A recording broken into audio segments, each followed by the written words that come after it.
जैन साथियों, इस टॉपिक में ज़मीन की दाखिल खारिज यानी कि म्यूटेशन यानी कि नामांतरण से संबंधित 4 महत्वपूर्ण बिंदुओं पर चर्चा करेंगे। सबसे फर्स्ट, दाखिल खारिज कितने वर्षों तक अधिकतम करवाया जा सकता है, यानी कि रजिस्ट्री के बाद कितने वर्षों तक आप दाखिल खारिज करवा सकते हैं यदि आपने नहीं करवाया तो। विद कोर्ट ऑर्डर्स के आपको ये बताएंगे। सेकंड है कि दाखिल खारिज यानी कि म्यूटेशन कैसे चेक करें। थर्ड, दाखिल खारिज म्यूटेशन न कराने पर आपको क्या क्या परेशानी होगी, बिना म्यूटेशन वाली ज़मीन खरीदी चाहिए या नहीं। उसके बाद फोर्थ है कि दाखिल खारिज कराने की संपूर्ण प्रक्रिया क्या है। चारों पॉइंट के सामने टाइम ड्यूरेशन दिया गया है। आप कोई पॉइंट डायरेक्ट देखना चाहते हैं तो डायरेक्ट देख सकते हैं, आप शुरू से वीडियो देख सकते हैं। तो साथियों, बात करते हैं सबसे फर्स्ट पॉइंट कि दाखिल खारिज आप कितने वर्षों तक करवा सकते हैं। मान लीजिए आपने 2023 में रजिस्ट्री करवा ली है लेकिन आपने म्यूटेशन नहीं करवाया, या आप बहुत समय से एक ज़मीन खरीदे थे, 10 साल पहले आपने म्यूटेशन नहीं करवाया, तो आप कितने वर्षों तक करवा सकते हैं कानून के अकॉर्डिंग। तो साथियों ये देखिए, करीब 18 साल बाद नामांतरण, नायब तहसीलदार ने पारित किया नामांतरण आदेश, करीब 18 साल बाद विक्रय पत्र के आधार पर यानी कि बैनामा के आधार यानी कि रजिस्ट्री के आधार पर नामांतरण आवेदन दाखिल किया।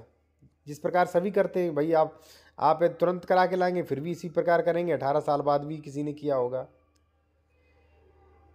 नामांतरण आदेश नायब तहसील द्वारा पारित किया गया, संबंधित पक्ष विक्रय पत्र के आधार पर अपने अधिकारों की घोषणा के लिए नियमित वाद दायर कर सकता है।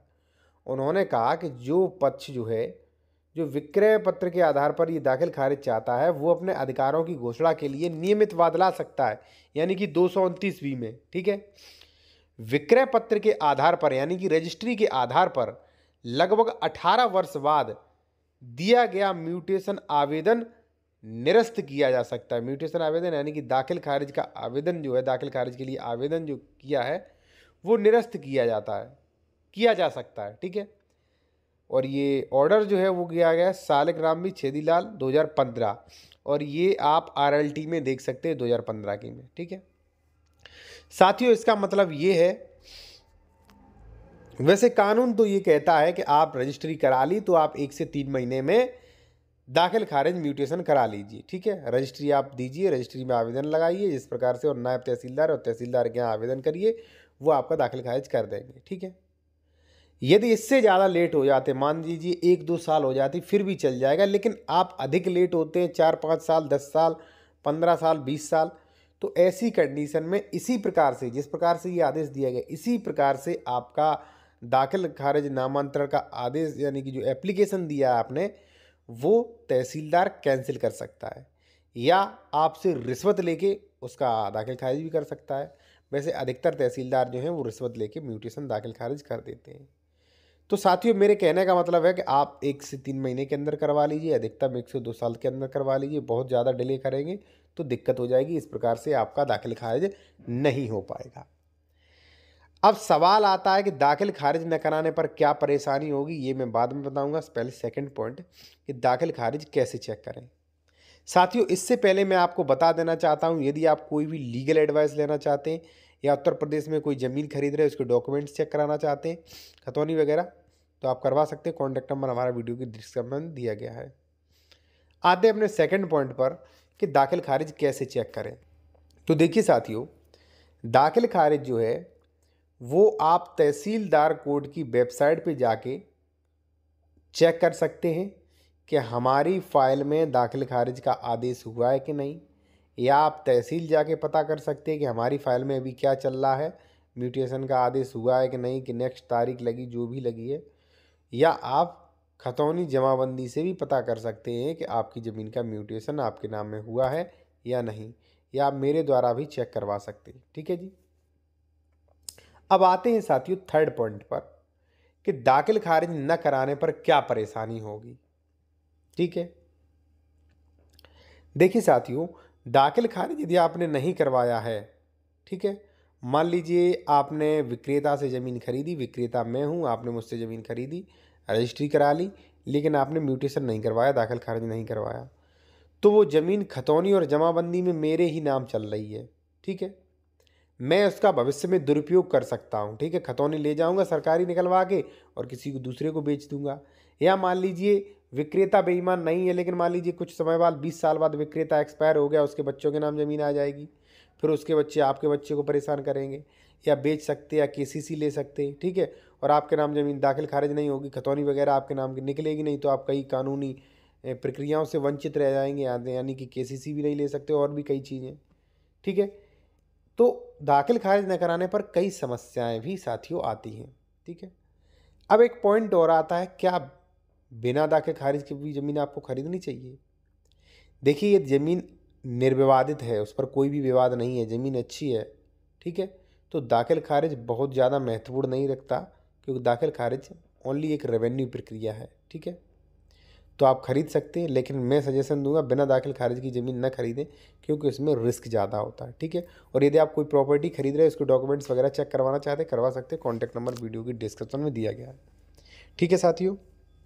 तो आप बिना म्यूटेशन वाली ज़मीन जो है खरीदने से बचिए। यदि आप खरीद रहे हैं तो खरीद सकते हैं, लेकिन उसे अच्छे से चेक करिए कि वजह क्या हुई कि म्यूटेशन नहीं हो पाया ज़मीन का, ठीक है साथियों। अब साथियों आती है नेक्स्ट प्रक्रिया कि दाखिल खारिज कराने की संपूर्ण प्रक्रिया क्या होती है। तो देखिए साथियों, जब भी आप रजिस्ट्री कराते हैं, मान लीजिए आपने जनवरी में रजिस्ट्री कराई है, तो उसके 30 महीने बाद जो है आप दाखिल खारिज के लिए आवेदन कर सकते हैं। आवेदन में क्या लगेगा? आवेदन में आवेदन फॉर्म आता है बाकायदा, और आपने जो रजिस्ट्री कराई है वो रजिस्ट्री लगेगी, ओरिजिनल या फ़ोटोस्टेट लगा सकते हैं, लेकिन आपको कोर्ट को ओरिजिनल भी देनी पड़ेगी। ओरिजिनल कॉपी, आवेदन, क्योंकि आवेदन बाकायदा करना पड़ेगा कि ये ज़मीन फलानी गाटा संख्या फलाने गांव फलाने व्यक्ति के नाम करिए। और ये संबंधित जो भी चीज़ें हैं ये एडवोकेट करवाता है, तो एडवोकेट अपना वकालतनामा बतौर पे लगाएगा और तहसीलदार न्यायालय में पेश किया जाएगा, ठीक है, आवेदन किया जाएगा बतौर।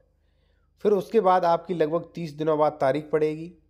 तारीख से पहले नोटिस जाएगा, नोटिस जाएगा विक्रेता के लिए, उसे भी तो सूचना दी जाएगी, भाई इसने वादी बना हो जाओगे, जो क्रेता है वो वादी बनता है और जो विक्रेता है वो प्रतिवादी, तो उसको भी नोटिस जाएगा कि भाई आपकी ज़मीन इनके नाम दाखिल खारिज की जा रही है।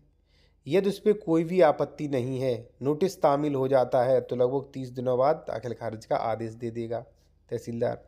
यदि उस ज़मीन पर कोई विवाद है तो तहसीलदार नोटिस देगा उसे, तो वही हो सकता है वो आपत्ति वगैरह करे, तो आपका केस लंबा चलेगा, हो सकता है 1 साल 2 साल चले।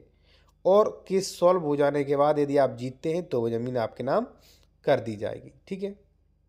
जब दाखिल खारिज किया जाता है तो आपकी पत्रावली में आदेश कर दिया जाता है, जो कोर्ट में होती है, पत्रावली में आदेश कर दिया जाता है कि फलाने गाटा की ज़मीन फलाने बैनामा से विक्रेता इसके नाम से क्रेता इसके नाम जो है वो कर दी जाती है, ठीक है। पत्रावली में आदेश, पत्रावली से आदेश जो है पेशकार चढ़ाता है ऑनलाइन और परमाना जाता है रजिस्ट्रार कानूनगो के यहाँ।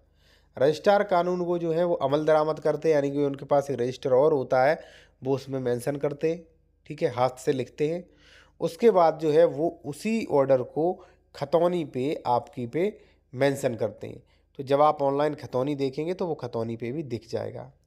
तो साथियों, कहने का मतलब ये है कि यदि आपको चारों पॉइंटों में से किसी भी पॉइंट में कोई भी परेशानी है, कोई भी लीगल एडवाइस है, तो आप ले सकते हैं। या मान लीजिए उत्तर प्रदेश में ज़मीन खरीद रहे हैं, कोई डॉक्यूमेंट्स चेक करवाना है तो वो भी करवा सकते हैं।